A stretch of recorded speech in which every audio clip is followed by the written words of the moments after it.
संभाजी महाराज धर्मवीर नव्हते, मग त्याचा एक नॅरेटिव्ह सेट करायचा की ते. आता मी तुम्हाला एक एक उदाहरण देतो फक्त. छत्रपती शिवाजी महाराजांनी कधीही कुठेही कोणासाठी सुद्धा मशीद बांधलेल्याचा पुरावा नाहीये. आता मी अजून एक गोष्ट बघितली मीडियावरती, ती खूप व्हायरल होतीये. त्यांनी असं वाटेल की अरे ऋत्विक काहीतरी खोटं बोलून गेला, पण त्याच्यावरती एक आता मुसलमान मावळा आलेला आहे, तो काहीतरी फरमाना दाखवतोय. ती जुनी आहेत, आम्हाला मान्य आहे.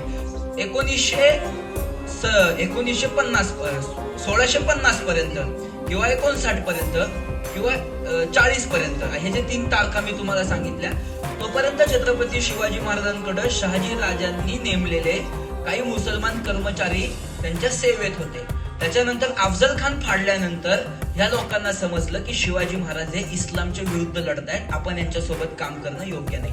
सगळे शिवाजी महाराजांना सोडून गेलेले आहेत. आता ही जी कागद दाखवतायत हे पहिल्या कालखंडातली कागद दाखवतायत.